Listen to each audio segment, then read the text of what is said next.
Welcome to the Bioeconomy, Amazon Bioeconomy Investment Innovation Forum.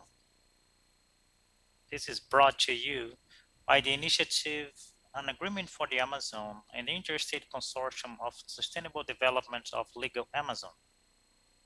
We understand that the Amazon diversity contain unique elements for the whole humanity to live better. Not only the fauna and flora are important for the health, but also the regulation of the climate in the world, but its people, the cultures, the arts, the soil, the waters, the cities and communities. We believe that keeping the Amazon sustainable living involves everyone who are here.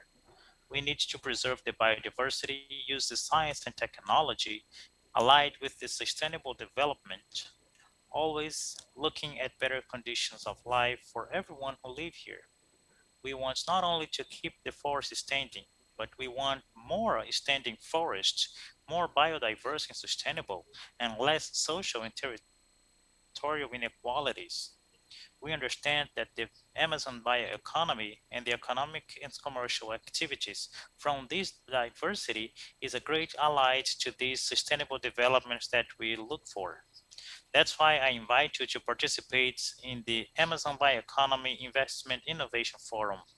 We want to bring new voices to this debate, know different experiences and looks on this market, and find synergies and pathways for a more prosperous and resilient Amazon. These are conversations for everyone.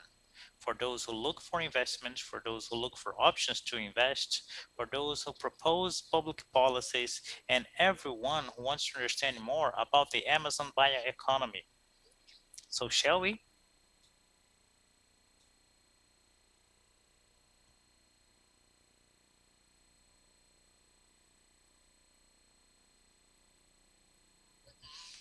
Good afternoon. My name is Teresa Rossi. I'm coordinator of projects of the Choices Institute, and I have the pleasure to be the moderator of this panel about the opportunities and challenges of the formulation and implementation of regulatory frameworks for the bioeconomy. The existence of regulatory frameworks that fosters and guarantee legal safety to the investments in the value chain of the bioeconomy is key to assure the necessary resources in the transition for a more sustainable economic model in the Amazon. Laws come the access to genetic resources and traditional knowledge as the law of biodiversity and the management of public forests that regulates the forestries that instituted the national policy of payment for environmental services are capable of structuring new markets. But the new norms and regulations and resolutions as the National Surveillance Agency or the National Council of Environment that has a direct impact in the value chains of bioeconomy because they determine, among other aspects, the process of oversight and certification parameters. For example, a research from the Brazilian Association of Phytotherapeutic Sector Companies, Food Supplements and Health Promotion in 2017 estimated that the markets of phytotherapeutics kept in the market share of 3% in the pharmaceutics markets in Brazil. Traditional communities, family agricultures, and other agents of the value chains of the medicinal plants complain that the certification process includes inviable requirements. What is the balance point that guarantees the quality of the product and do not take the producer out of the market? Is there any regulatory adjustment that should be done so that the phytotherapeutics can reach the potential of commercialization in a country with the biggest diversity of species in the world and traditional knowledge associated to them? In what scale of regulation is the biggest hindrance to this amplification of the market? In the Anvisa rule, the national policies of medicine plans, or the law of access of genetic resources and traditional knowledge that governs the research and development of products with genetic properties. All these normatives comprise the regulatory framework. The question is now how to coordinate and articulate normatives in different levels to consolidate regulatory frameworks that are clear, coherent, and arouse obligations with which the actors of the chain can fulfill. These are one of the guiding questions of our panel today. The analysis of the legal frameworks of the bioeconomy needs to consider this game of scales between the framework and the micro as they look at all the steps of the value chain, since the financing of the research until the commercialization of the product.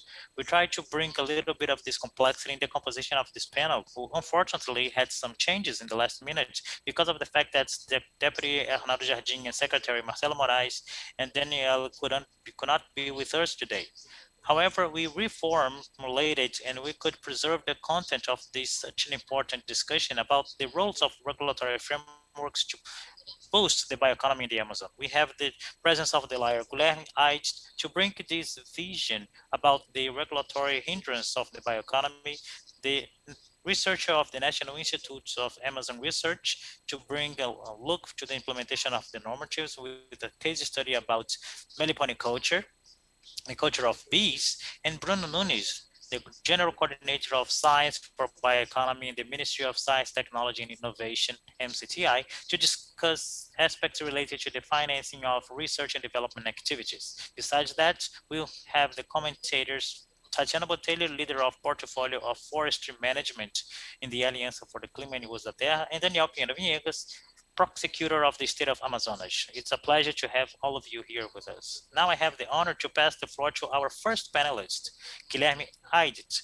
He's a specialist in public health, law, and environmental analysis with 17 years of experience working in organizations of civil society and international cooperation systems. Guilherme conducted recently a mapping of the main regulatory hindrances to the development of bioeconomy in Brazil. Some of these hindrances could be mitigated with relatively simple adjustments. Other depends on articulation of the Congress to promote alterations in the law. Thank you very much for your presence and welcome, Guilherme. Can you tell us a little bit about the different hindrances that were mapped in this study? Hello, good afternoon, everyone. Everyone who is following us in this broadcast, thank you very much for the invitation.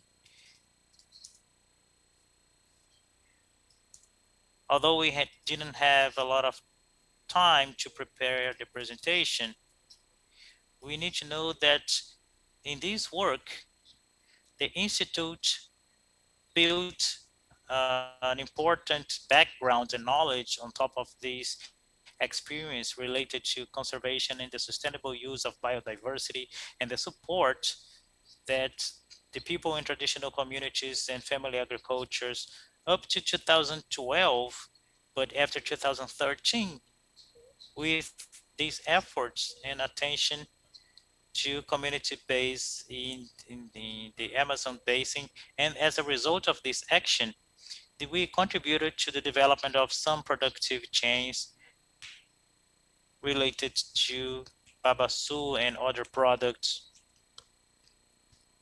and also the strengthening of local organizations. In this work, ESPM accumulated a view about our colleague Don Sawyer that systematized many solutions and regulatory hindrances to the production of agro-extractivism. That was a paper published in 2012. So based on that material, it was already possible to identify some options that we had in terms of solutions to be built in public policies. It's worth mentioning that in this initial study, the work of the ESPM, we recognize that sustainable use of the products of biodiversities and forestry and other biomes as the savanna and the Brazilian Cerrado, and this sustainable use is an effective strategy and proven for the conservation of biodiversity, for the mitigation of climate change. So these are public policies and incentive programs came to be structured in the last few decades with the objective to foster the sustainable management of the forests and these ag chains of products, and to strengthen the family agriculture and the inclusion of the family agriculture in a policy of minimum guarantees. So these also had a background, a certain recognition of the rights of family agricultures and traditional communities.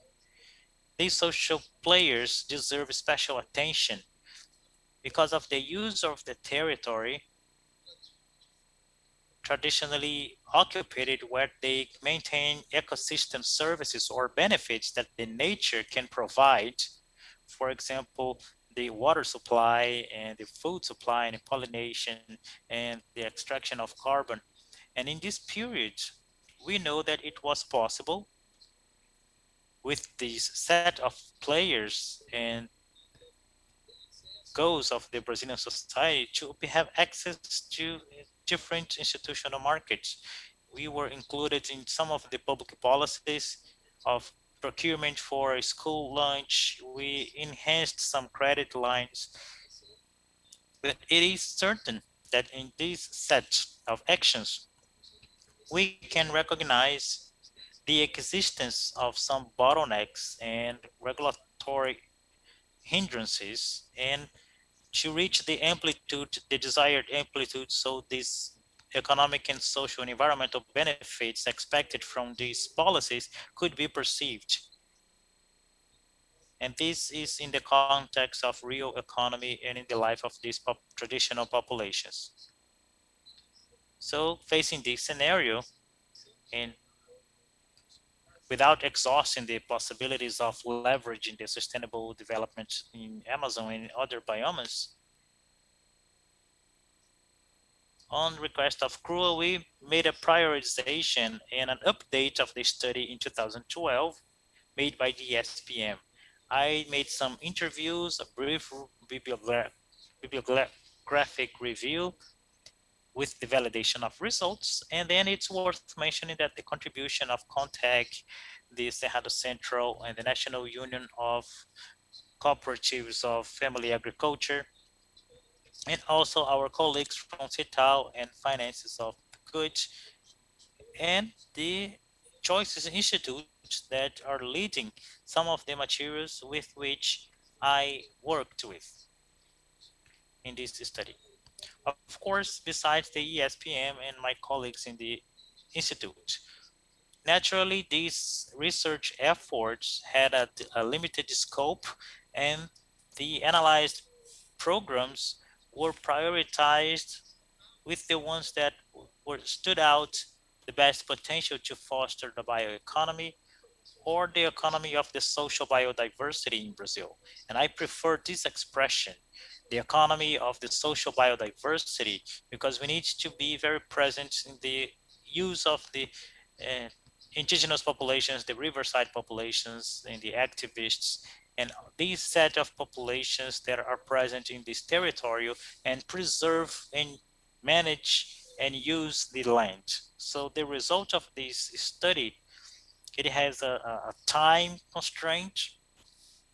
This is what we could identify, and I recognize that there are some gaps, of course, but it is a fact that we had, in this reorganization of the current federal government, there were some changes and new institutional arrangements for the governance of public policies and programs with the impact to this topic that we are talking about.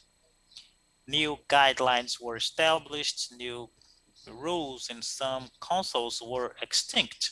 So these limitations for the social participation came from the federal government. So the guidance to review and consolidation of some norms and the declaration of revocation of many different articles. This brings some implications, and the literature and the analysis of these unfoldings we are about to realize. So this initial record, after this initial record, I want to say that a study that we carried out, we identified 6 theme axes related to environmental policies, social environmental policies, institutional policies, and policies related to the financial area and also sanitary area. From these axes, we read the normative and interlegal text that structure what has been prioritized. So this resulted in 19 policies and programs that contemplate different actions connected to traditional use and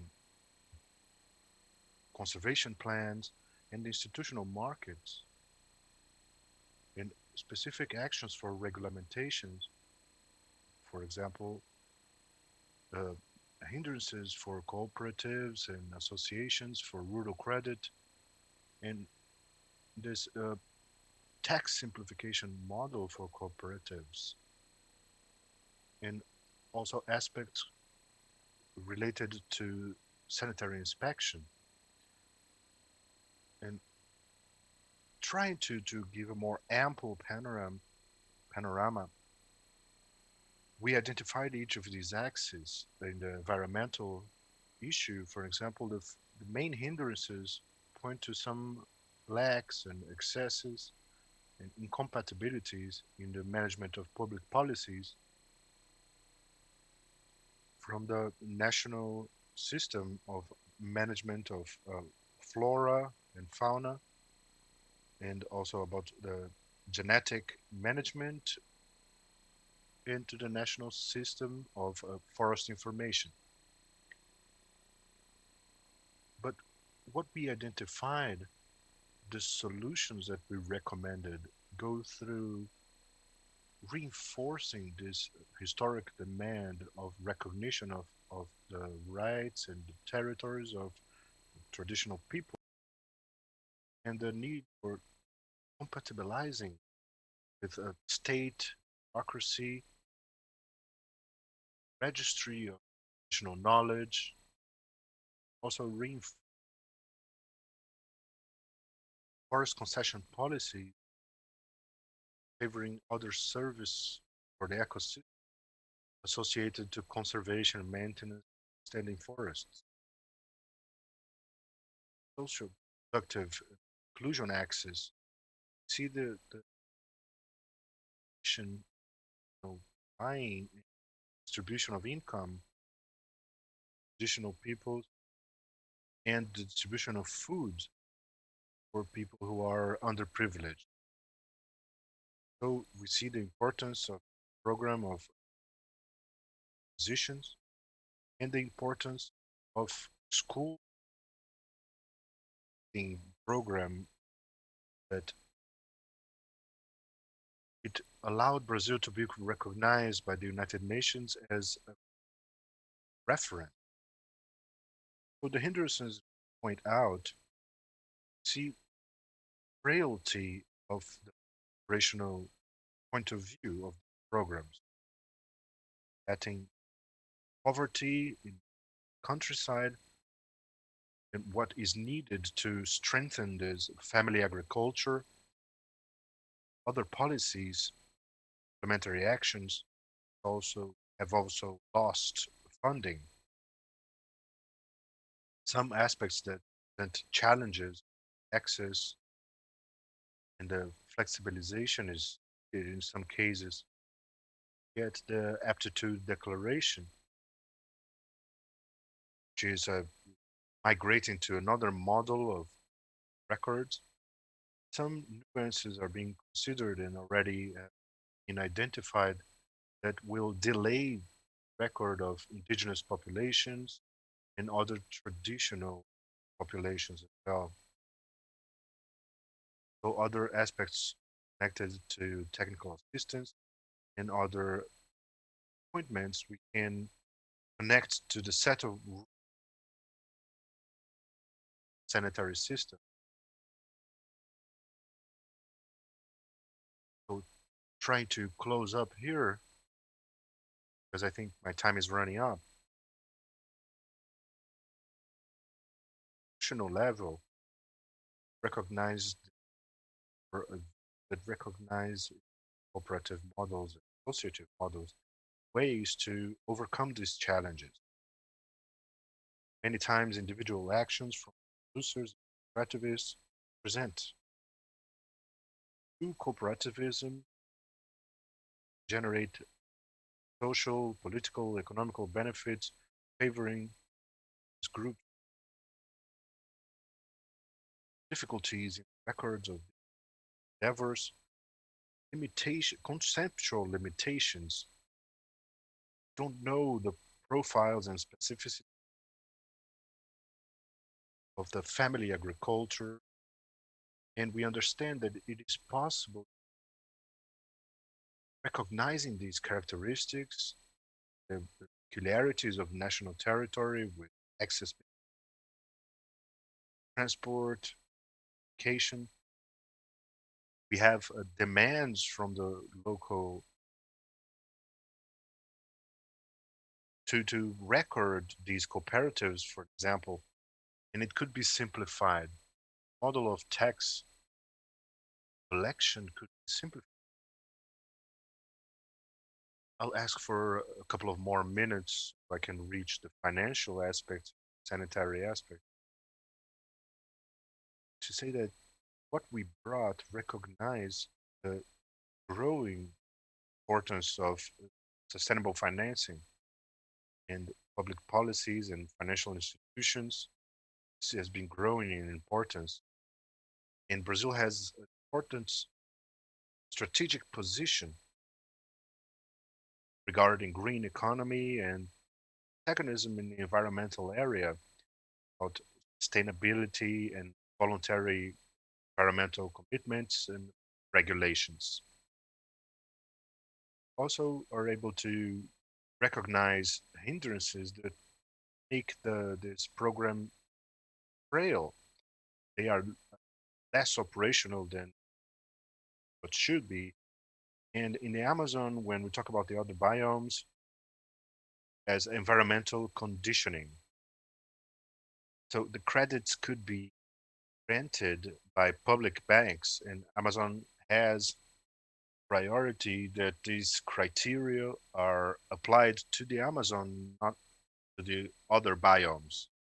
We identify other aspects connected to this deficit implementation of TRA that has huge potential to organize territorial governance and several possible solutions we can detail more maybe later to alert importance of the other biomes, other conditioners of land regulations to talk about this difference of treatment of the traditional and indigenous people, uh, about the territories being marked or some other modifications that The population has the right, but the right is not enforced with the delimitation of the land.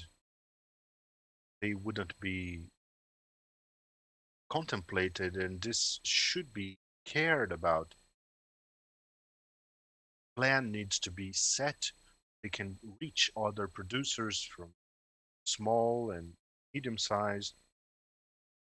The tax aspects, one thing identified related to this associative aspect that cooperatives have, central element of the social organization.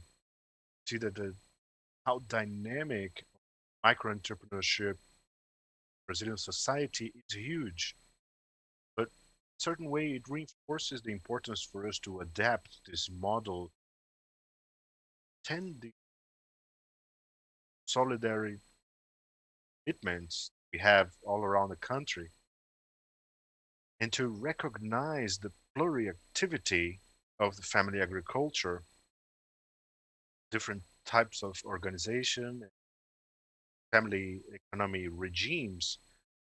Central problem here, the aspect related to cattle and imperatives and related to taxes, because not all the registered parties recognize this cooperative act. Very expressive. We identified it, this aspect. To sum up, related to sanitation, unified system sanitation, see the importance of some advancements to building a surveillance system guarantee the security and sanitation of these products. And many times it doesn't consider habits and traditional knowledge about the added value to traditional ways of doing it.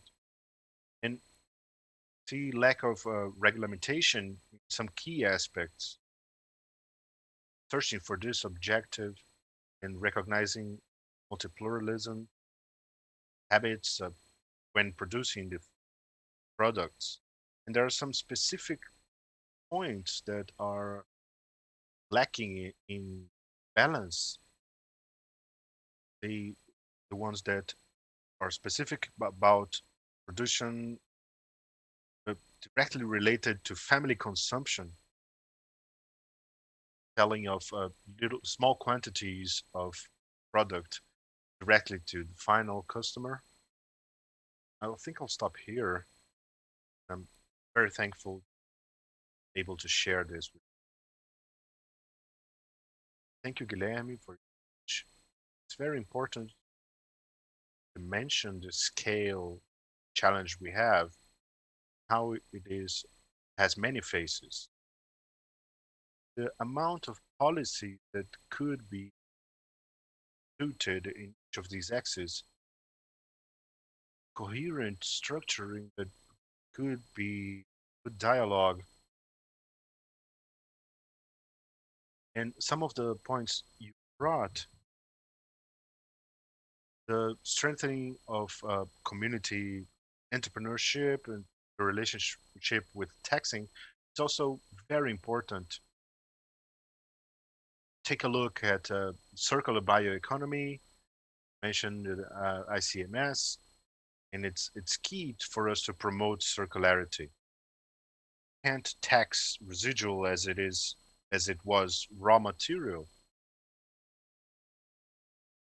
Your speech brings this multi-phase aspect when dealing with regulatory marks.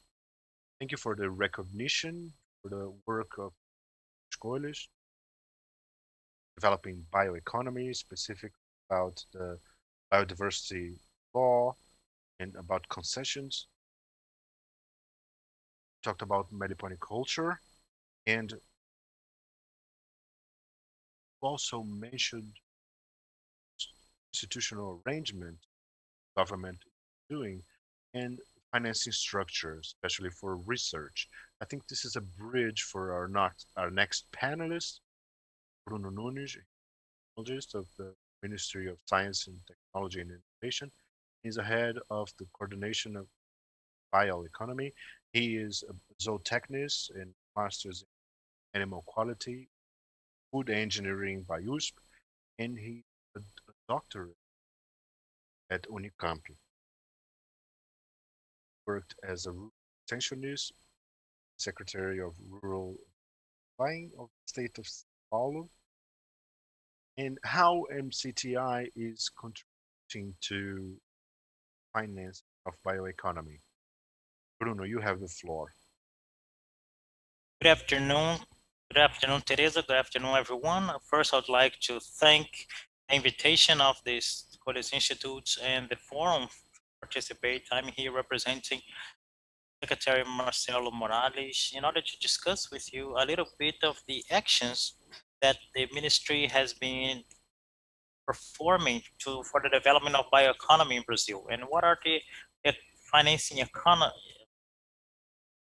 mechanism that we can have in order to make this development validated, have the development of the bioeconomy in the country. I'll have a brief presentation here. I believe that you are already seeing my screen now, right? Okay. So very quickly, just to my presentation, my name is Bruno Nunes. I am the General Coordinator of Bioeconomy. And let's talk about the ministry first, about the mission statements and how things are developed.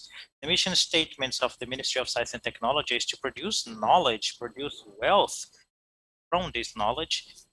So with this knowledge and wealth, we can contribute to the quality of life of the Brazilians. So we have to transform knowledge, effective knowledge, and quality of life to make this knowledge effective to everyone. In order to do that, the ministry is based in documents, in strategic documents. We have some basic guidelines. The main one is the National Strategy of Science, Technology, and Innovation.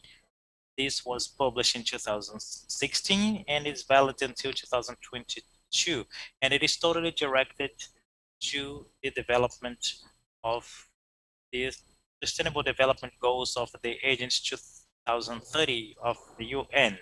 Once you have this strategy, we determined that there would be 12 strategic topics to be dealt with for the sustainable development in the country. One of them was the use of biomes and bioeconomy and the development of the bioeconomy. And because of that, we worked for the development and elaboration of the action plan in science and technology innovation in bioeconomy, published in 2018, who also reflect the national strategy and respect the SDGs and the international agreements signed by Brazil. In this case here, the Paris Agreement, for example, is one of them. There are others, of course. Among the many points that this document brings, since the concept of bioeconomy, the guidelines, it brings all the main lines of programs and projects that we are going to work on from now on. So we have three main lines, the ones for biomass, the others for processing technologies, and lastly, a line for the developments of bioproducts from this biomass and the processment of this biomass. So for example, an interesting part in the use of biomass are the structure of new biomass chains. So the use of the biodiversity in Brazil for the development of new productive chains. And of course, when we talk about new productive chains, productivity, the Amazon is one of the main topics that pops in our eye. But for everything to be possible, so we can work with these thematic lines and the programs associated, we need to have a framework that is consolidated. We need accessory instances so we can fulfill with these lines. Thinking about that, we created a line of institutional topics. So we need to have qualified information about the bioeconomy to know where we are and where we want to go. That's why we imagined the first observatory, but this concept evolved and now we have the knowledge hub in a bioeconomy. Brazil, for a long time, already worked with bioeconomy, not under this name and not so central, but every ministry most of the ministry have actions in bioeconomy, as the Ministry of Science and Technology, the Ministry of Agriculture, the Environment, Mines and Energy, the Foreign Relations. So all these ministries have direct or indirect actions in bioeconomy. And this is reflected in states, inside the academia, inside the companies. So we realize that there is a mismatch between some of these actions, a lack of coordination of these actions. Reason why we think it is necessary to have a federal governance. That's why we propose to create this instance of federal governance, so we can meet these two accessory lines. We have ADBU projects that I'm going to get in details later. Going further, what are we doing and what do we intend to do in bioeconomy? So we already have some actions ongoing. Some of them are talking to what Guilherme said, communicate what Guilherme said, and we have a work to create productive systems that are integrated and sustainable. Integrated, that I mean that they are worried with the production, but also with the surrounding and the community around it, and with the biomes in which they are inserted. So we have the Nexus program that actually there are two calls in the CNPq whose experience that we acquired with the supported projects, 30 projects supported in the biome. The only biome that was not hit it was in the Amazon. But what we learned is with the development of programs and productive systems that guarantee the water and food safety. And this is an important approach to develop productive systems. How do we apply this approach in other systems? Agroforestry, ALPL systems in its variations. So the work in the livestock, and so the production of food does not affect the water resources and the water safety of that region. Or for example, the development of some biomass for bioenergy will not impact in the food safety or in the water safety of that region. So we are redefining everything we learned with the Nexus program and developing a program towards the sustainability of productive systems. With that, we are using the food safety programs. We are studying future research with the possible grant to discuss the scenario post-pandemic in food safety. We saw, unfortunately, an increase of food unsafety, and this has to be analyzed. How do we revert this situation according to what we have in our hands?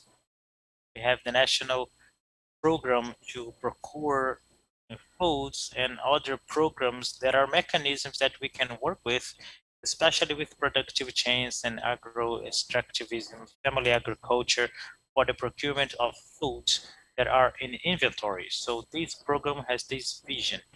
It is a platform to manage the existing knowledge and propose new knowledge. So it is a tool for the public management with the food safety issue. For another program that is already being executed, it is the master of the productive chains of bioeconomy. And these are two programs, or the bio and the idea of the productive chains is, since we use science and technology to solve the bottlenecks that we have in the industry. So we have to create new productive chains from the Brazilian biodiversity. So we identified the main technological bottlenecks or knowledge gap, and we work on them in order to produce new commodity or some services for that chain, or from this chain we can add value, and especially that value could be retained mostly along with this community. This is a differential. And in these productive chain programs, we have a constant work with the community. The community is the central part of this process. Another program that we are working on is the pollinizers. That makes the link with the next speaker. We have a public call that taught us a lot and enabled us to induce a program of pollinizers and pollination. We studied the bee culture and the bee raising and what are the products and services that we can use in order to generate from these pollinators. It's very interesting. It was a way of financing that was very innovative to us inside the ministry because it had approximately 2/3 of the resources from the private sector to be executed. It was an action between the ministry, IBAMA, and the Bee Association, Brazilian Bee Association studies conducted by the CNPq, who brought 2/3 of these resources coming from the private institution that represents the companies. So that was very innovative in the time. Lastly, we have the circular economy and evaluation of the life cycle, where we use this tool, the ACV, the evaluation of circle of life. This is to evaluate public procurement and other legislations and other programs as the RenovaBio that uses the life cycle for the generation of credits of the CBOs and the ODBio programs that makes us think about bioeconomy. It brings information about what bioeconomy is, and it is an intellectual support for the coordination so we can create new policies. We have, of course, other topics like bioenergy and nature-based solutions that are conducted with other instances inside the same ministry. We are planning for the next year to launch programs for science and technologies for biorefineries, a specific product to explore the Brazilian potential in the production of food, especially from the biodiversity. And these are food with added value. How can we produce these foods in an added value? And a program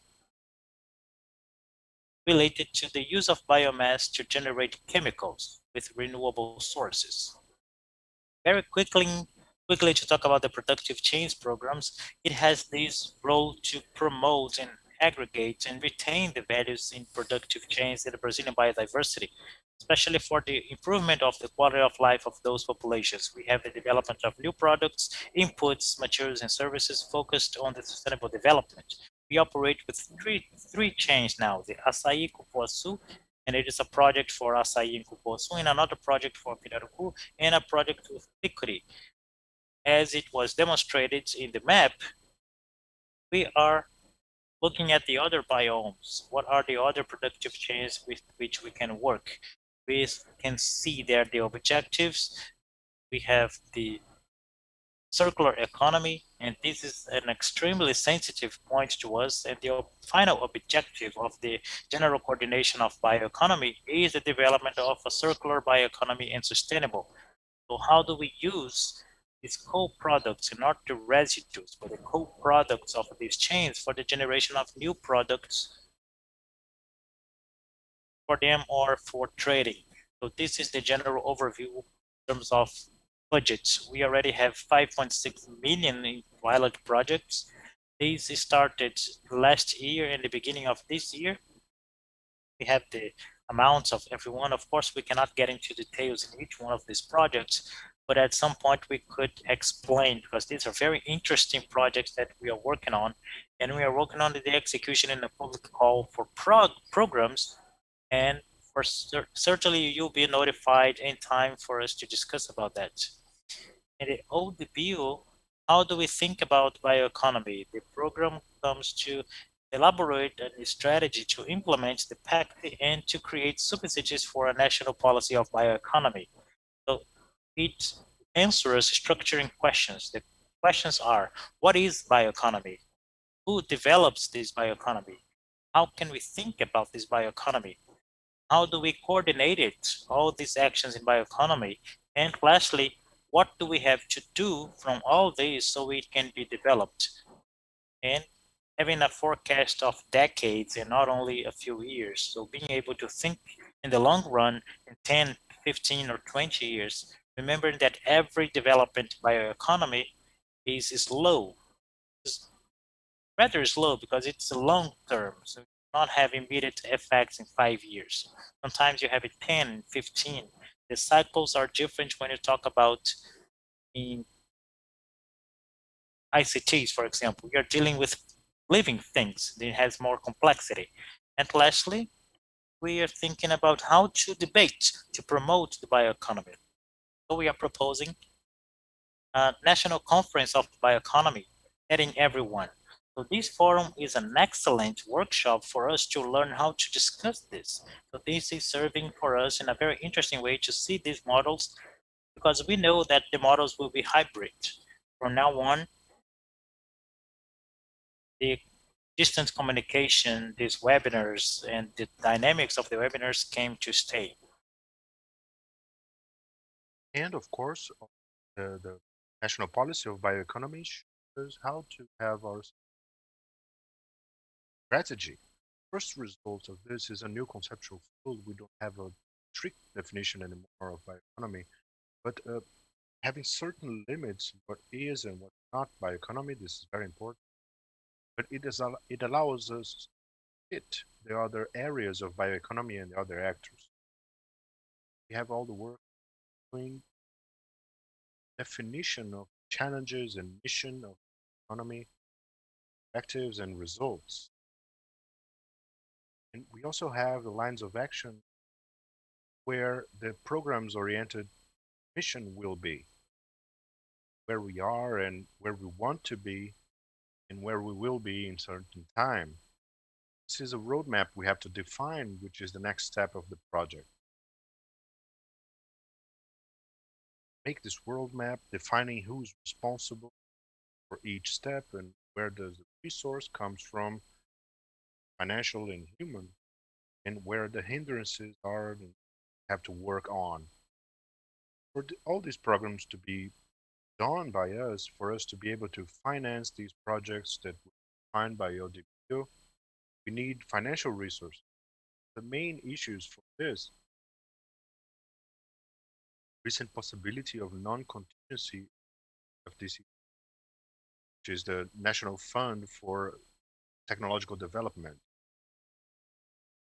It's a very important landmark of the last month, and we are actually waiting for this to be enforced. From now on, we know that the resources will be used.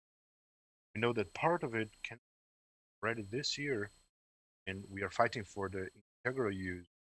And from next year, certainly be able to use magnitude.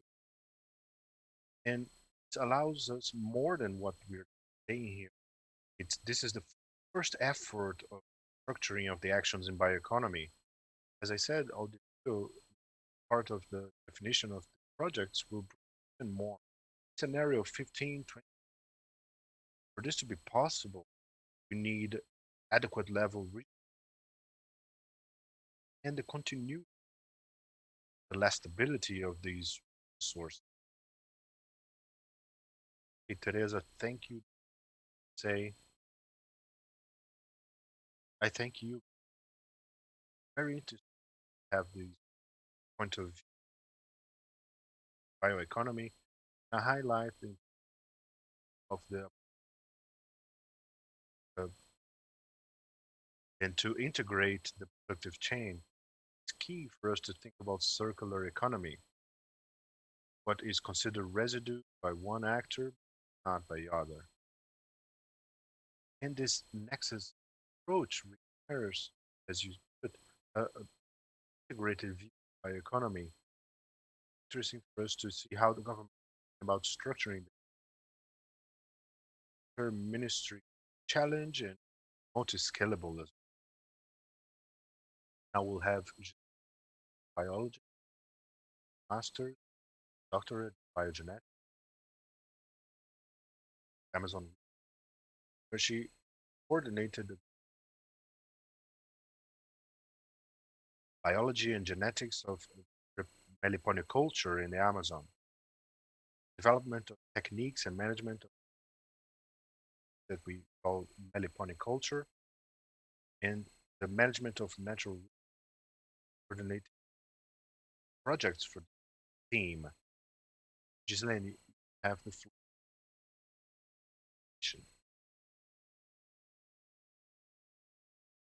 You're on mute.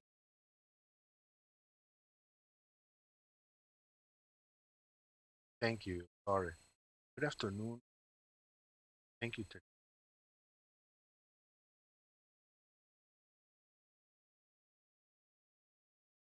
Dr. Our Secretary for Development, Amazon. Thank you for the opportunity to collaborate in this discussion that is rich. Colleagues that proceed very issues. Now, I would like for our permission to go a little more closer to the situation. People who work with these bees at hand. General view important for kind of peculiarities. Story of the regulatory marks about the practice management of bees. They're happy about honey. Very nice. And we are not very happy with sting.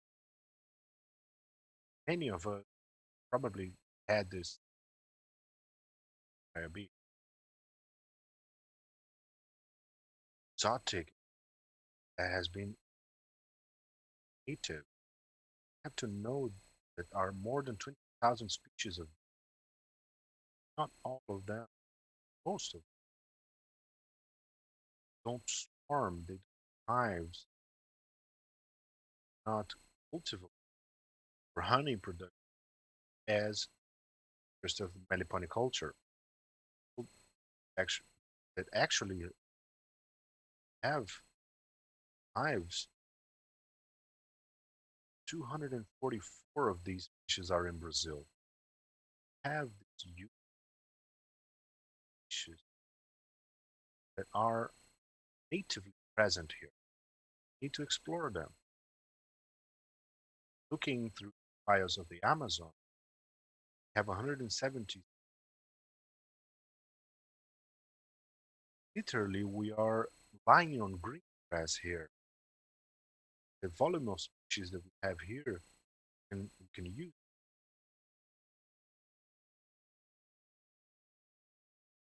Logical importance, pollination. Important for things that have more use than that. Environmental pollination, transport of the pollen grain from one plant to the other. Many species depend on the bee that highlighted, but they also have a dispersion responsibility. Think about the conservation of green areas. You cannot keep, store this green. Have this pollinator. Have a highlight in this. Of course, honey, for example, products, and more recent, especially the stingless bee,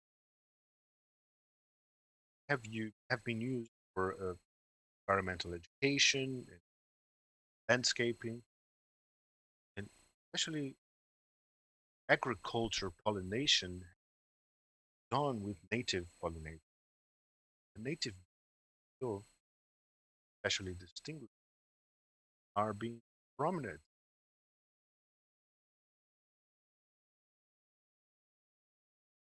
And if you think in a global way, are responsible for the pollination of 73% of the species. So it's absurdly huge, this importance of global environment as a whole for native species and for cultivated. Look at the stingless bees are naturally Brazilian. have data from 2001 that plants like the nut, the cocoa, and acai, which have been quoted by my colleagues, these plants need these bees for pollination. We have them to Amazon forest ending. 90% of rainforest depend on bees, stingless bees pollination. So it's very important for a living organism, essential for the protection of the forest. This is our main goal. So obviously, go to culture, for example, coffee, soy, corn, depends on the pollination by bees.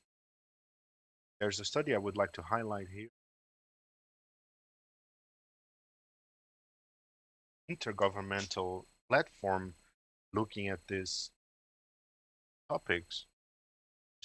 Data from 2018, 101 cultures that we have 70% pollinate, and of 80% are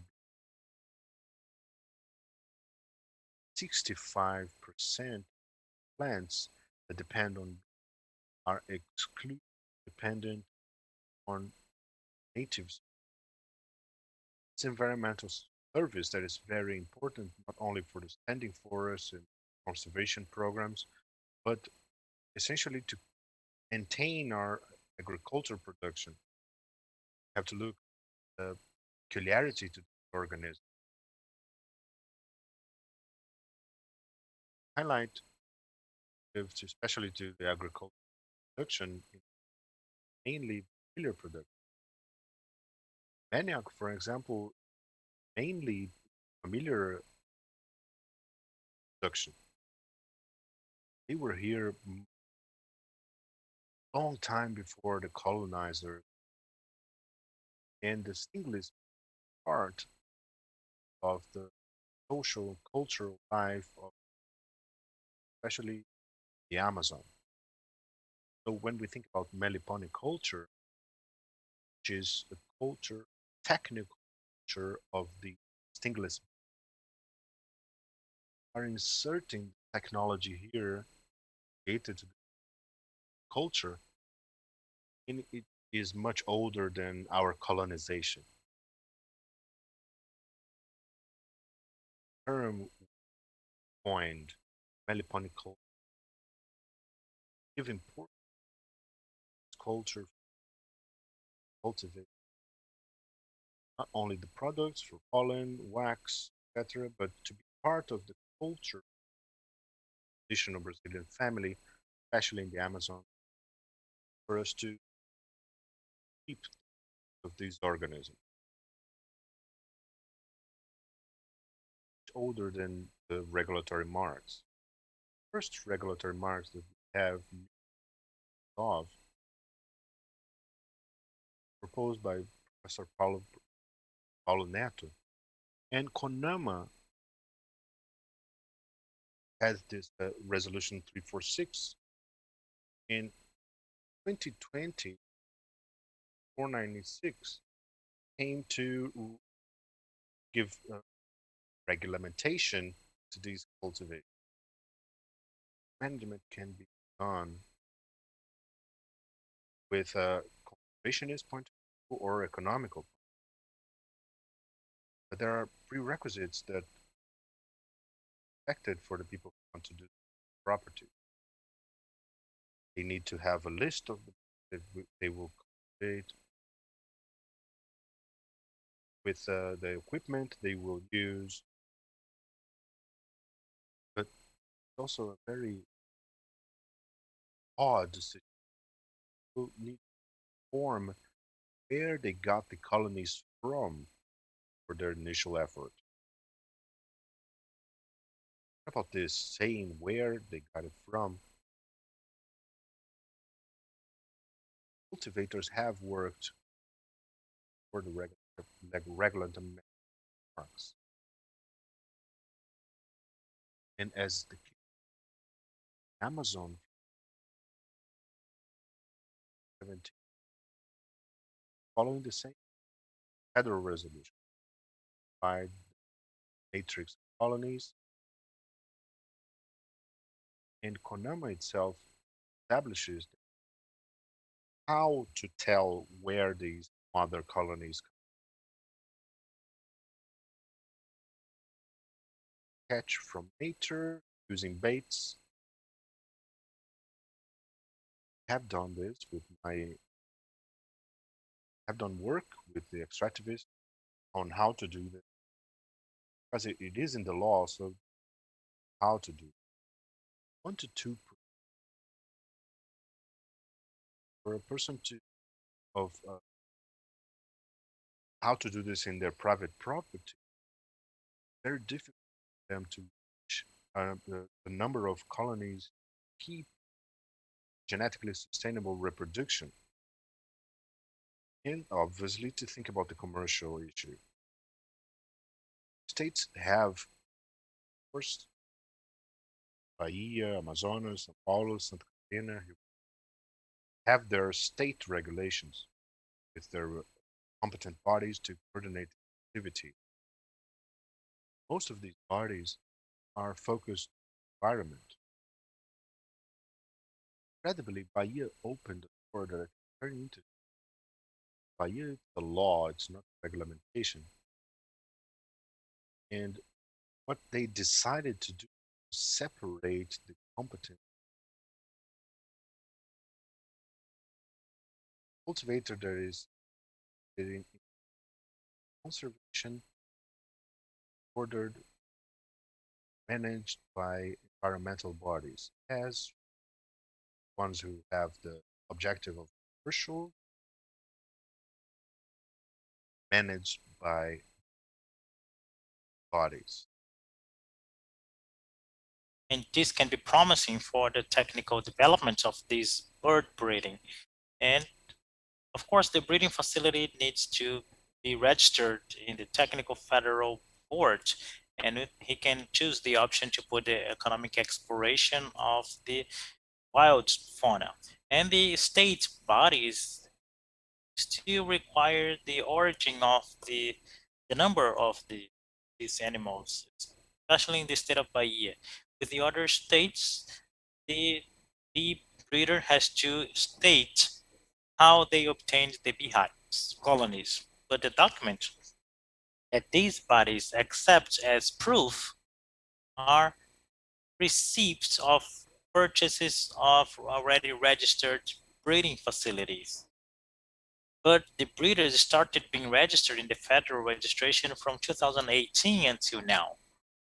So this is a contradiction. You require documents that the breeder cannot obtain. So I just wanted to bring these issues because they are simple, that can solve the life of those who actually live with the bioeconomy. We have a legislation, it's a great legislation, but we need to organize an activity. But at some point, that in this case it is an initial point of the origin of the colonies, the breeder cannot state this because nobody can issue a receipt without having a registered breeder. So it is a contradiction facing the reality of the country. So what we are proposing is the possibility that you can make a self-declaration. This resolution of 2020 established a deadline of 365 days after the date of publication. So everyone, all the practitioners of stingless bee raising are registered with the state bodies with competence on these activities. This deadline will end in August 2021, but unfortunately, we don't have almost no movement because the bodies themselves make this initial requirement, that is a declaration on how you obtain the initial colony. So we are proposing here minimal adjustments as in the state of Amazonas, so a self-declaration of the breeder can be sufficient so we can order the activity. And in a way, that's the time before that could be an amnesty, because we understand that the importance right now of our livelihood is to live. Who else is working with these bees on the field? And from that, we can order this activity in a way that we can control the next access to the nature. And then this issue of catching the bees in the nature would be valid.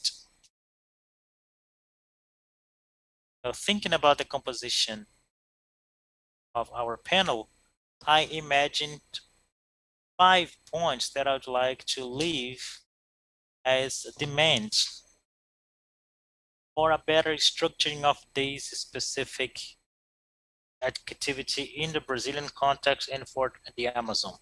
The first issue is that we will have to recognize the profession of the activity. We do not have any national program of meliponiculture. We have the National Floriculture Confederation of Polyculture that is part of the scientific body, but we do not have a national program, a government program, or a federal program that is related to the meliponiculture. It's important to separate here the bee culture and the meliponicultures. Meliponiculture is a stingless bee, native bees, and the others is exotic bees, so it doesn't require the same specificities in the management. So I would leave here as a necessity to organize this peculiar and important activity, especially in the agricultural part, besides the maintenance of the forests in general in Brazil, would be a national plan of meliponiculture with ordered and state programs. This has to happen. Another thing that needs to happen is that those involved in the oversight of the bee breeders for the products or this biodiversity, the honey, the pollen, in order to issue quality stamps, we do not have qualified professionals for that. So we have to include this type of discipline in meliponicultures or people or products of these origins in the academia of these professionals. An interesting aspect is that we have the national classification of economic activities. We have the apiculture that is recognized, but it is an exotic beer. It doesn't match the meliponiculture. So we could establish in federal and national level these activity on meliponiculture for the native breeders. So they are not recognized in the national registration of economic activities. So national adjustments to separate the meliponiculture with the conservation towards to the control and oversight of the environmental bodies and a commercial towards the production, I think this is important. There is a bill of law that is already proposed by the meliponiculture that was proposed in the House of Representatives. So they could have this ordering. So I think this can go, I hope this go forwards. And lastly, the possibility of getting to talk to Deputy Arnaldo, we can discuss later, is to include the benefits of the meliponicultures in the payments of environmental services. We have the payment for environmental services that thinks exactly in the green areas, but not the green area that it maintains without the pollinators. So the most important representatives are the stingless bee breeders. So these are the points that I should address here. Thank you very much for the attention in this particular area of meliponiculture, but I'll pass the floor so everyone can discuss more about this. Thank you very much. Pass the floor to you, Teresa. Thank you, Gislene. I think what you said was perfect to bring this discussion from macro to micro, from the formation of regulatory frameworks and the implementation. You showed that if we do not have an integration between formulation and implementation, we create legal framework that is contradictory. that difficults the activity. And you mentioned some suggestions that I thought it was very interesting because it communicates with the changes that were made in the governance to the access of genetic resources in the research and development with the genetic resources in the new law of biodiversity that allowed the researchers to have a self-registration. And you also mentioned the importance of training the agents that are going to supervise these activities, which is also important in the access to genetic services. So even with for a special case, you brought something that we can approach generally. Always having this concern of looking at the end users when you form this public policy so the requirements can be doable from the producers, and many times they are small producers, family agricultures, and we need to look at the producer of this chain when we are formulating these legal frameworks. So thank you very much for your speech. Now, this panel has the facilitation, the graphic facilitation with the objective to illustrate the main points raised so far. Now I'm going to call the facilitators to expose these schematic diagram that were mentioned by the speakers. And I say that the summary of this panel will be available in the Revista 22 page as the other panels were summarized as well. This is the illustration of many of the points that were mentioned by our speakers. The fragile budgets and the strengthening of the chains of the agro-extractivist products, the meliponiculture that was a specific case that Gislene brought. It was already mentioned before by the other speakers. So I think that the facilitation also illustrates this game of scales that we are bringing in our discussion. So thank you very much, our facilitators, to have done this. Now I pass the floor to our commentators. The first one will be Tatiana Botelho, who is leading the portfolio of forestry and community management in the initiative of the Climate and Land Use Alliance in Brazil. She has more than 20 years of experience researching and working with sustainable production, social corporate responsibility, ESG and impact investments, energy, climate change, and environmental conservation. And Tatiana, the floor is yours to talk about the speeches of each panelist and direct some questions to one of them as you wish. Thank you very much, Teresa. Good afternoon, everyone. Thank you for the invitation to be here with you. Congratulations to all the speakers that came before me. That was very interesting reflection that we had here. I think it is interesting that we are talking about public policies for bioeconomy, and from these public policies that the government decides what they're going to do, especially more important, what they are not going to do. And I think it is very iconic the fact that we do not have a public policy for bioeconomy in the national arena.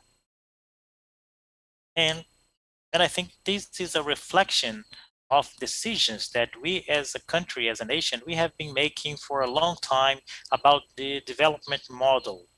That it is an economic model that grows in spite of the environment and not along with the environment and not harvesting our rich biodiversity. And this is reflected in all the biomes, not only in the Amazon. It reflects in the discussion about environmental licensing that is now in the Congress, and it reflects in the absence of the government in general in the forest areas. So I'm going to get a new study that FIS made recently along with UNICEF about youth education. 34% of the schools in the municipalities that they researched do not have electricity. 45% of these rural schools in the municipalities researched only have one classroom, and 3% have access to internet in 2018. So I think that this lack of the presence of the government in the forests, we can see in the illegality of the activities in the education, in health. We saw very strongly during the pandemic that we are still living. And it is reflected in the lack of information that we have about bioeconomy. This is a very constant talk from Tatiana Shaw that Bruno also brought to think about an information hub. I saw other speeches in this forum. Many people talked about that. So instead of having information about movies, we have a lot of pictures of different studies that are made. So since it doesn't have a continuity, we cannot have comparisons. Now, okay, I made a survey in this municipality about the Brazil nuts, and then there is another study about acai. So we cannot comprehend the whole scope and make a joint planning and have a public policy in which we can align all the many players, federal, state, and local levels, and from the private sector and the third sector. We do not have a coordination, a governance, and especially we don't have volumes of investment funds that are necessary to leverage this type of economy. So only a point of comparison, the coffee that was our greatest economy in the beginning of last century, there were public policies that were very strong to promote the coffee. Only with that we could be a nation that produces coffee. And if we don't change this perspective and think about bioeconomy as our way to develop and use our wealth to leverage our development, I think that the people from the forests, but also the urban and rural populations, should be inside the same productive chains. Each of them in their part, but within the same productive chains. Gislene is speaking very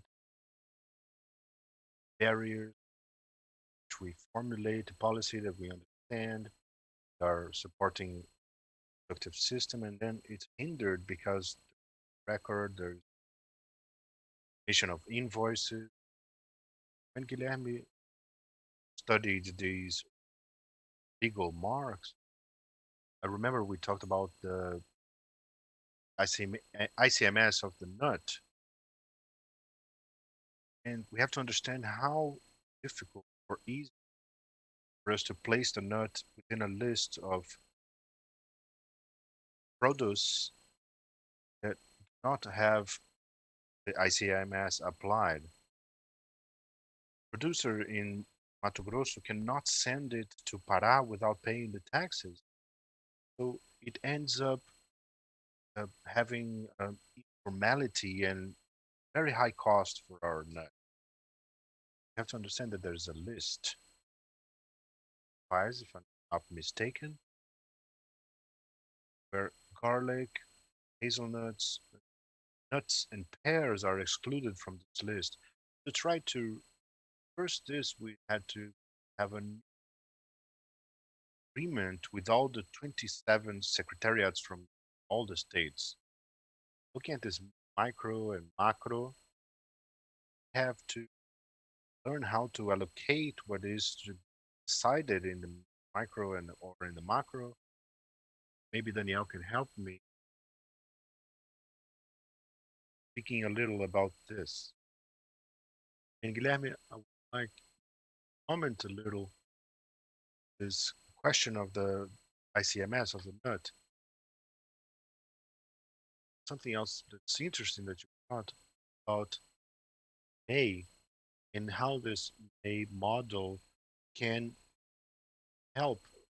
How can we bring this model for the comparatives?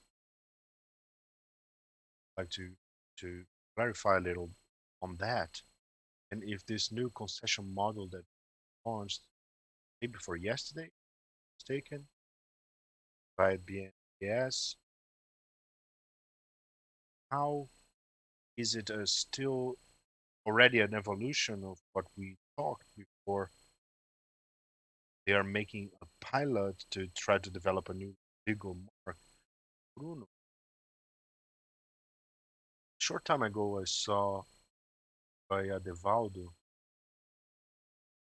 from the Chico Mendes Memorial, talked about the Pirarucu specifically, and somebody asked how much science and technology those in this development. They said that there's a few. Pirarucu is turning green for some reason, but no, because of that, there's no consequence to that. But people don't want to buy it because of that. So how can make it not repeat? I understand you have a program on the comment on that. I also want to understand more about this program of nature-based solutions, the environmental restoration area. This is a common topic. I want to. I'm very happy to see that you about the question of bioeconomy. If you can talk a little more about that.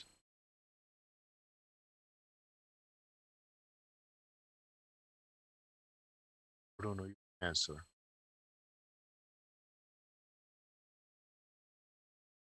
Starting from Haruku chain projects that we have, focuses on developing solutions for specific bottlenecks. We are developing solutions. Realized was a great problem about illegality, formality actually inside the system. It happened mainly because of adequation issue of the processing of this fish.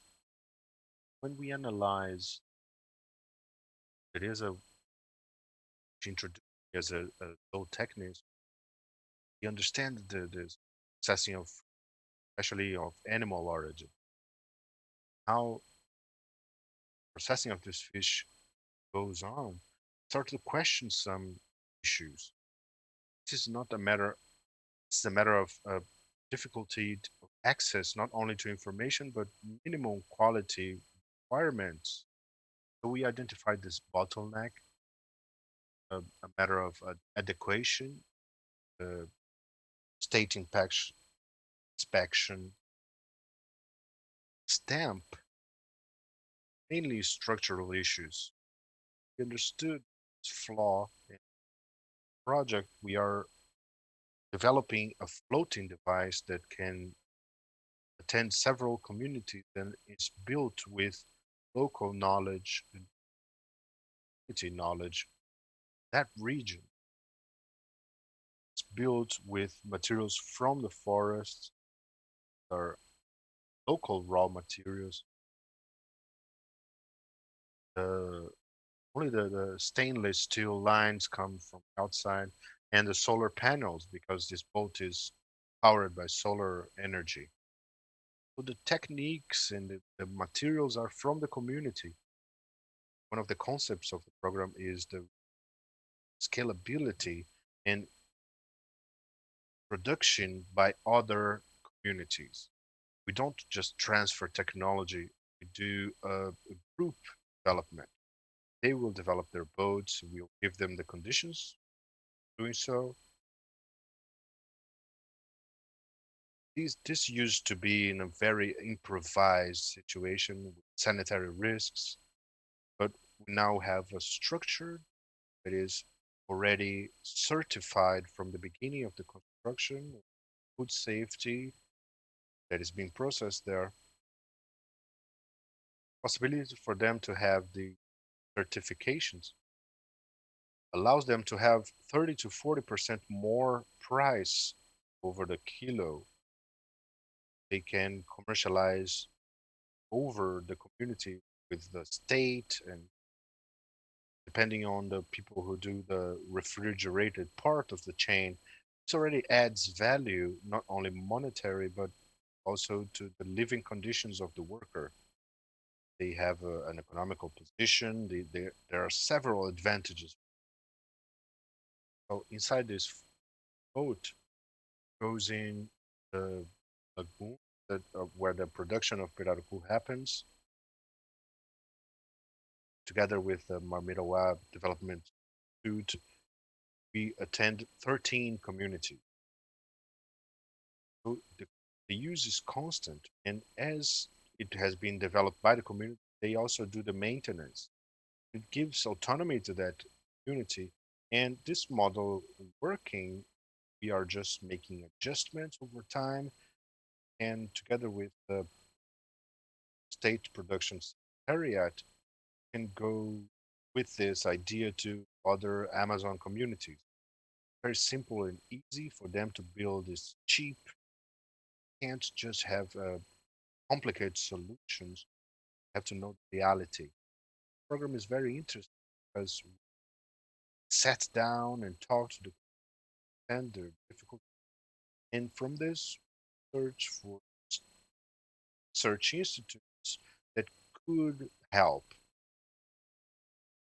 We have the need to have this, local help,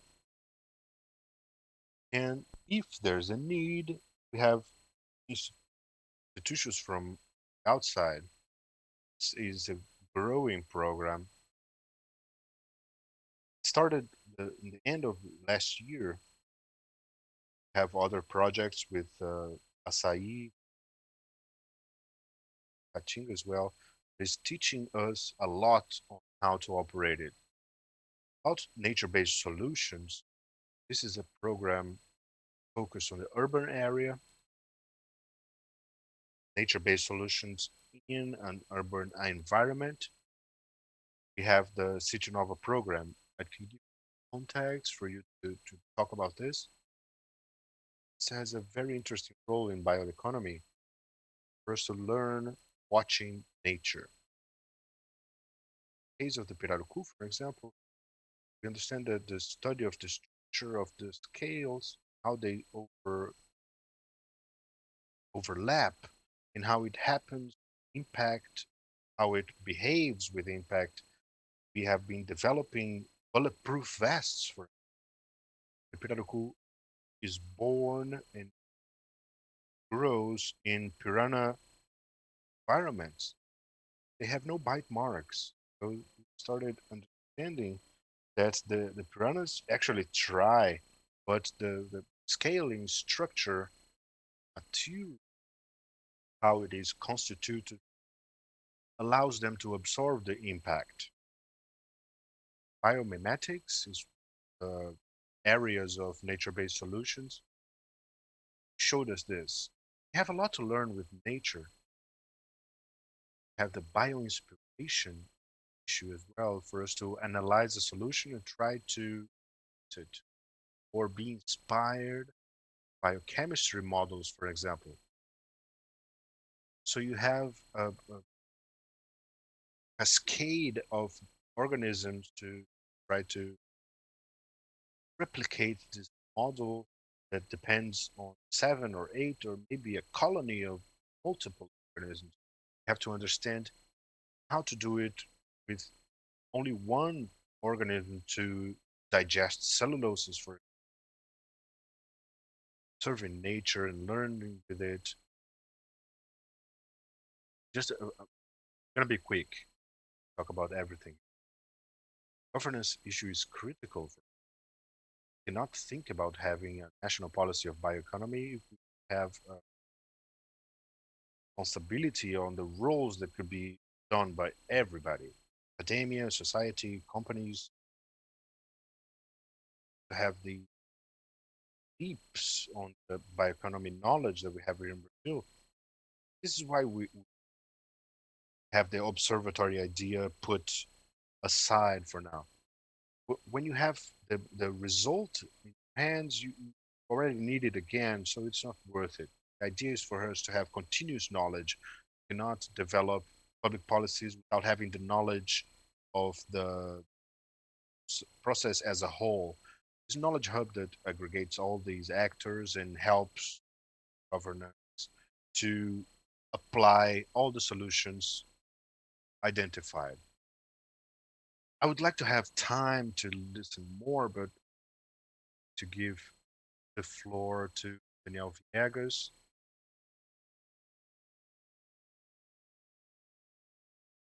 Works in the Environmental Secretariat of Amazonas. Welcome, Daniel.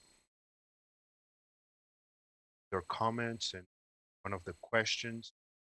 Fortunately, we won't have time for the audience questions, but they will be answered later. Okay, Danielle, you have the floor.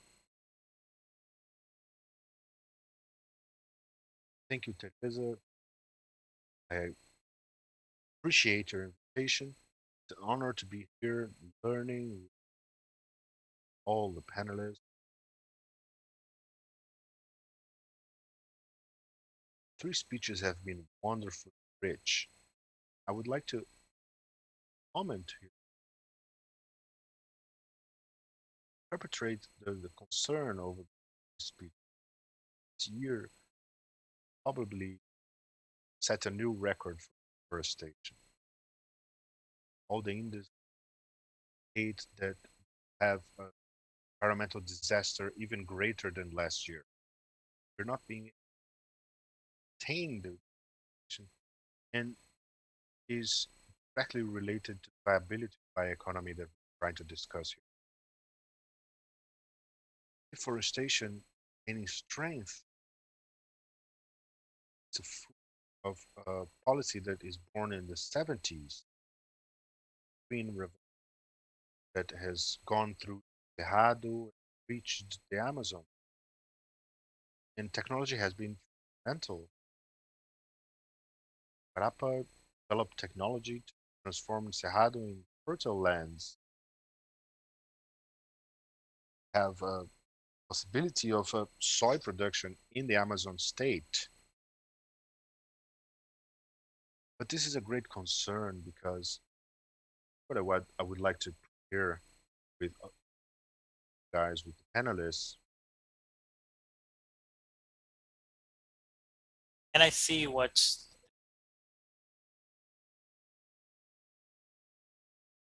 discuss the legal framework. We have to discuss what the public policies we want, what state public policies we want, because the bioeconomy is very broad.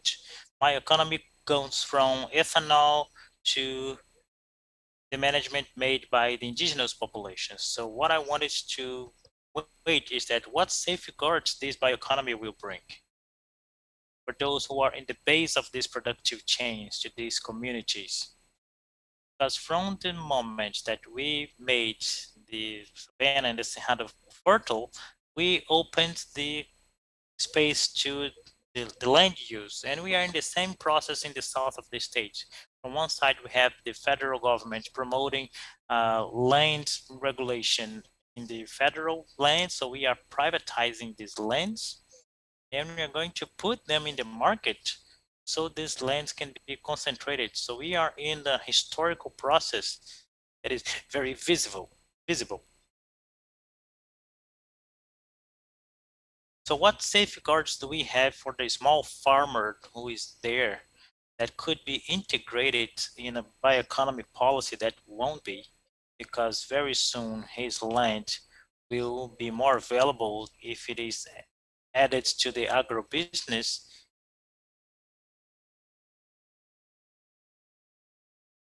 And Tatiana gave wonderful examples that in we had an intervention of the market that was wonderful. Was you pay 4 or 5 reais in the pirarucu kilos was for the management, and the price that they practice in the management of these fish, you can result in doctor's thesis because of the production. Yes, product could work and capture capital to promote all these communities and sold by 7 reais. It broke the crossers because we have a serious problem here.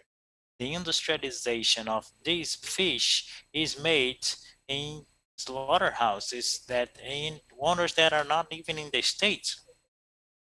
And they went from 4 to 5 reais into 20 reais a kilo.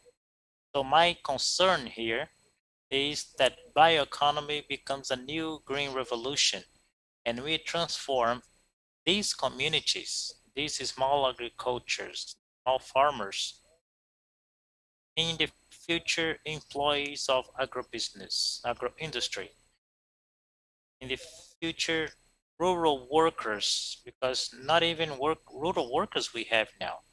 Now agribusiness work with rural slaves almost. You live in the city and you come to the rural area to work. So there are interesting initiatives that we can help, especially of what Gislene said. I think that we can advance more in the National Council of Environment about the meliponic culture and legal framework. But my concern is bioeconomy and how we can add territorial safeguards, social and environment safeguards. Otherwise, my fear is that the bioeconomy become the new green revolution and serve as a justification for the land concentration and the exploitation of indigenous lands and traditional communities. In the state of Amazonas, for 10 years, we had a work of grants of real use of the conservation units for the major associations. For 3 years, we are not doing this process anymore, unfortunately, but it was a dialogue with the prosecutor's office, the Attorney General's office, and we could establish the concession of this territory for the mother associations of the institutions. And this is a model that we can export out of the conservation units, because the rural units in the state of Amazonas, they live in sets with the common use. So this can be a good use of land regulation, that you do not privatize the land. You guarantee the territorial control of the communities, and the land becomes public domain.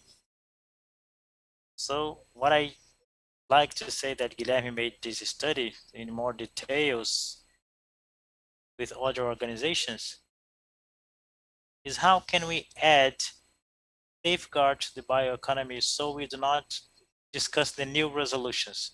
So we are not the useful innocence of a new resolution. Thank you very much.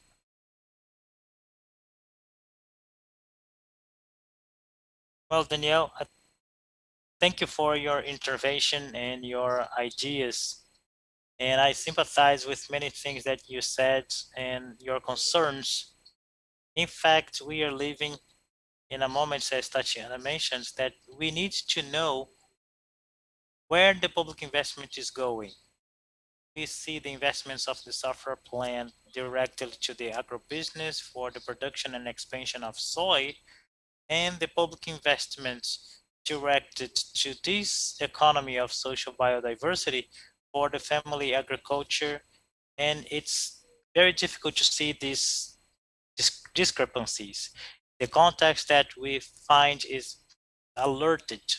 We have the opportunity to follow some discussions, and we saw that effectively the perspective that we can see with the approval of some proposals that are there is exactly to enhance the deforestation that is growing, not only in the Amazon, but also in the Cerrado. So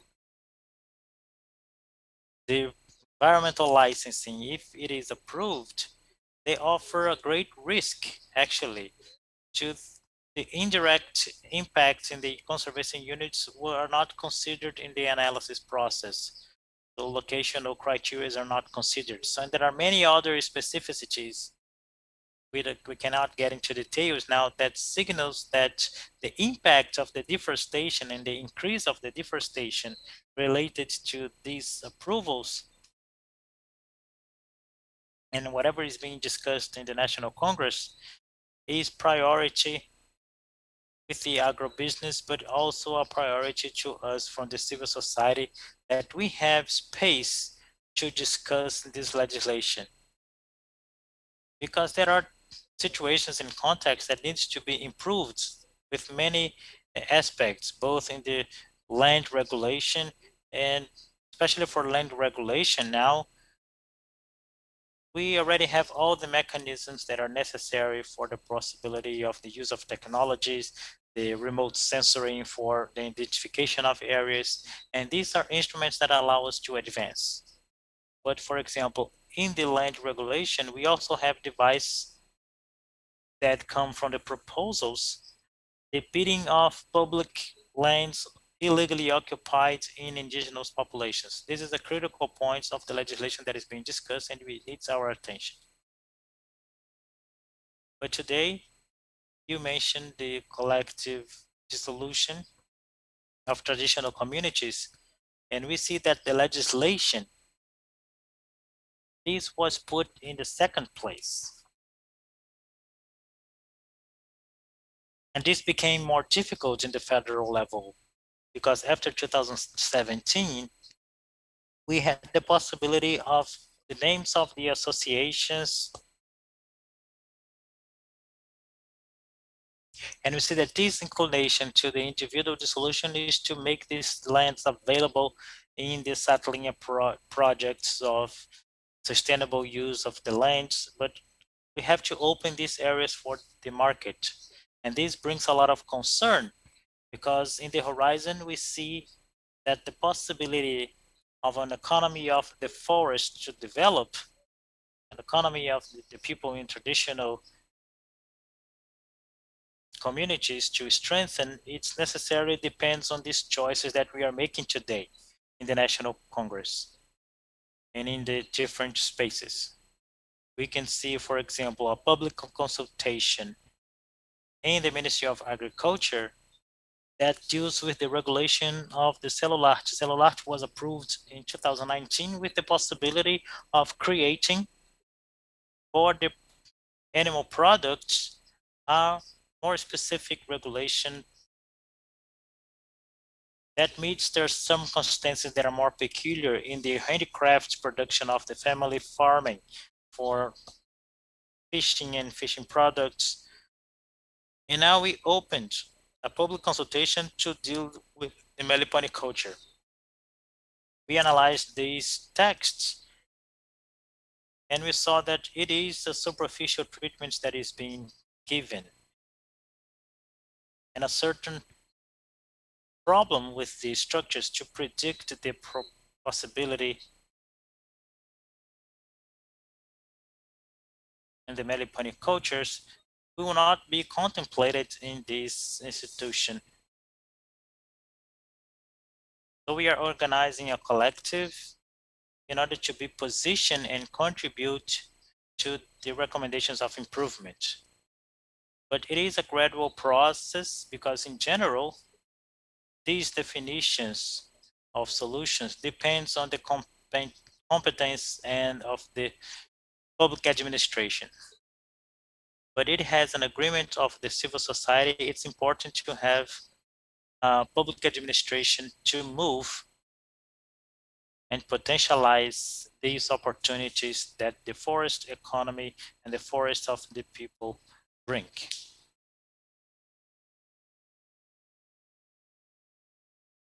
Thank you very much, Prosecutor, for the questions and Guilherme for the answer.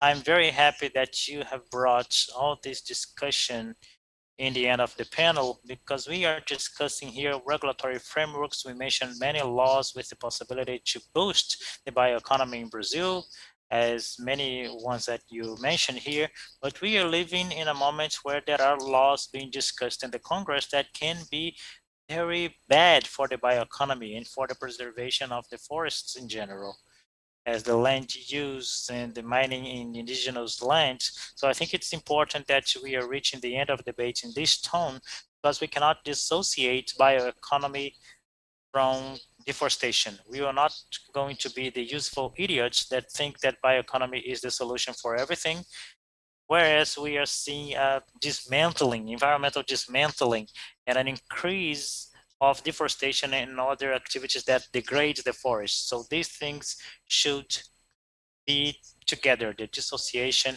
is a risk, is an imminent risk. So thank you very much for your comments. Since we already ran over time, I will ask a last round of 2 minutes each one. We can follow the order of the speakers so we can make the final remarks and think about these questions, these practical questions. What are the implications and recommendations in the short run? And what is the concrete agenda that we can start from this discussion that we had in this panel? Now, let's have your final remarks with this look to the action, starting with Guilherme, that was our first speaker. Thank you. Line we are talking about conservation way traditional relations that are there, the natural resource in spaces, to the importance of advancing knowledge with the possibility of having the recognition of territorial rights, access to the products. It's also a simplification of something that sometimes hinder the plans to the sustainable forest management applied. See, a decision the beneficiary communities have no possibility of doing that without the support of technical assistance, recognition of the management plan, because it's prerequisite for them to have the certifications and the territorial rights recognized. So there are some easy solutions that depend, of course, is disposition, dialogue, and facilitate flow of the administrative processes. Thank you, Guilherme. Now, Bruno, please, your final remarks. I think the main issue is how we can guarantee economy has the role of the motor circular basis. Don't have how to discuss the national policy of bioeconomy. I'm sorry to interrupt, but could you lower your microphone, please? I'm sorry. Main objective is to transform bioeconomy one of the motors of shared national prosperity. And this cannot be done on, if not on sustainable basis and not considering all the circularity that we have discussed here. When we talk about this type of development, kind of pretentious for us to say that there's only one vision of bioeconomy for Brazil. Página 22 has three definitions, three different approaches for bioeconomy in Amazons. Can you imagine in Brazil? Bioeconomy has this idiosyncrasy, very punctual. It has to be developed according to the potentiality of that local and respecting the limits of the environment of that nature environment there. How can we develop this? That place best option is we have to have knowledge to do that. We have to have technology, best understanding of these limits of nature of each biome situation. For the Amazon, we must have this forum of discussion. Amazon can't just create policies from Brasilia to the Amazon.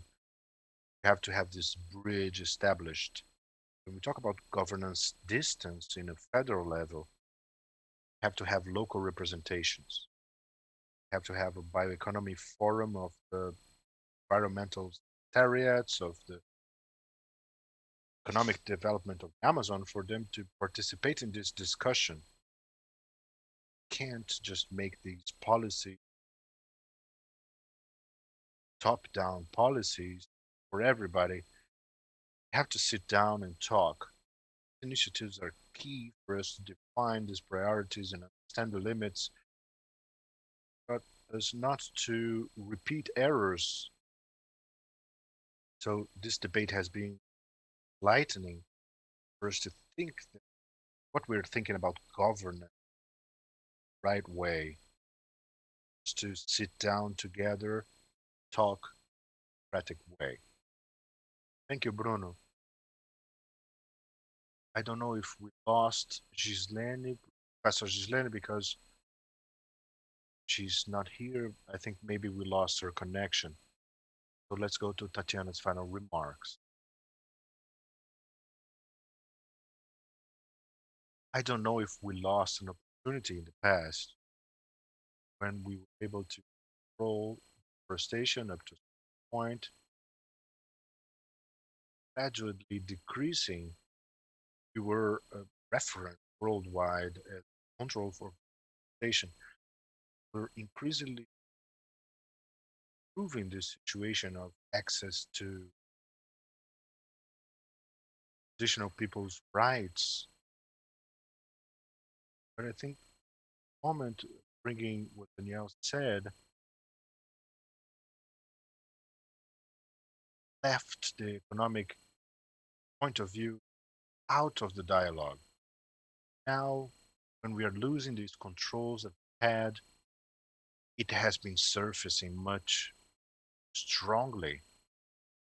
It's possible, and I agree completely with Daniel, that we can develop a fair bioeconomy, sustainable, within the conditions of degradation that we've seen. If we learn something, is that when we get back to this control of the deforestation, we have to go hand in hand with strong economic package integrating rights of the traditional. Perfect. Thank you, Jana. Prosecutor, now your final remarks, please.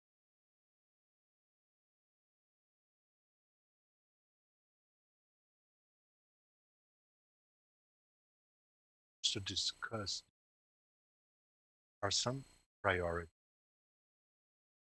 One of to guarantee antagonism of the base institute. I'm an enthusiast of this point of view. I think it should be beside the formulation of policy. We have to guarantee this protagonism. Sprok, from a good example that this economic measurement, this level of efficiency is possible. And territorial guarantee have to align this economic development to guarantee.